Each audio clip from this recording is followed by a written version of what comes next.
mas-uuliyiinta gobolka saaxil ayaa maanta si wada jira u dhagax dhigay xarun caafimaad oo laga hirgelin doono xaafadda magaalo cad ee dhinaca koonfureed ee degmada berbera. xaafadan oo ka mid ah xaafadaha cusub ee magaalada ku soo kordhay ayaa xaruntani ay u hirgelin doontaan maamulka dowladda hoose ee berbera. waxaana halkaas ugu horreyn hadal ka soo jeediyey agaasimaha waaxda arrimaha bulshada iyo sidoo kale agaasimaha waaxda qorshaynta, waxaanay sheegeen xaafadan ay si weyn ugu baahnayd goob caafimaad oo weyn oo u adeegta hooyada iyo dhallaanka. maanta halkan waxaan u taagannahay inaan dhagax dhigno mid ka mid ah mashaariicda ugu waxtarka badan leh ee sanadkan 2020 ku jira mashaariicda golaha deegaanka Berbera ay ansixiyeen.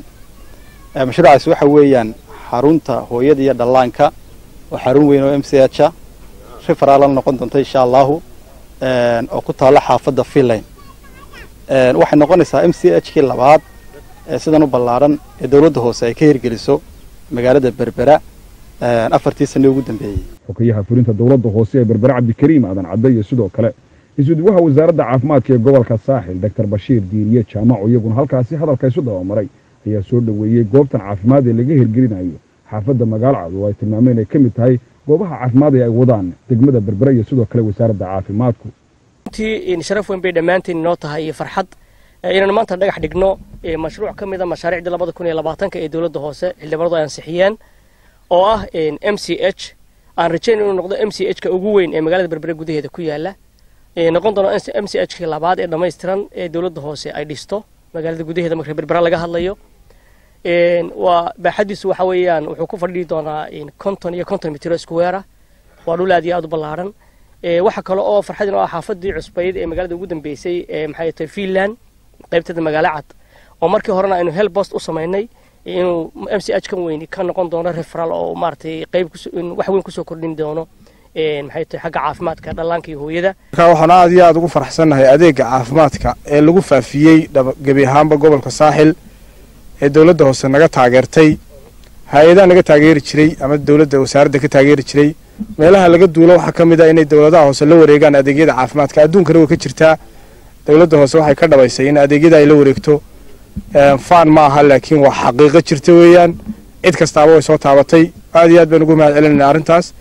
maamul ahaan waxaan ballan qaadaynaa anagu in shaqaalihii ku habboonaa la soo diyaariyo oo laga dhigo meel si fiican 24 saacadood shaqaysa, meel umusha iyo carruurta lagu daryeelayo kulliba noqon doonta iyo dadka waaweynba. oo Ilaahay subxaanahu wa ta'ala lagu mahadnaqo maalin walba in la yiraahdo MCH baanu idin dhisanaa idinkoo guddida caafimaadka ah kaale oo nala dhagax dhiga oo lacagtii aanu dadka ka qaadnay baanu gobolka ku celinaa kaale nala dhagax dhiga oo kaale ka shaqeeya oo shaqaale caafimaad u keena. runtii waa wax aad iyo aad loogu mahadnaqo. waxaan leenahay oo Ilaahun baa bixiya meel kale lagama helo, Ilaahun baa bixiya. naatana waxaan leenahay waa kuwii hore u qaban jirteen oo ku sii darteen soo helo hawaayina. gudoomiyaha golaha deegaanka Berbera Cabdishakuur Maxamuud Xasan Cidin iyo sidoo kale gudoomiyaha gobolka Saaxil injineer Axmed Cismaan Xasan oo labadooduba hadalka iyaguna isu dawamaray ayaa sheegay in ay ka mid tahay goobaha lagu dardargelinayo adeegyada bulshada ay xaafadaasi sida weyn ugu baahnayd. waxay sheegeen in goobtani ay dhammaan doonto bilahan fooda inagu soo haya. halkan waxaan ka dhisi doonaa xanaano weyn insha Allah tacaala waanu rajaynayno haddaad xanaano aragto ujeedada ay wasaaradda caafimaadka ka leedahay waa inay dhakhtar noqotaa.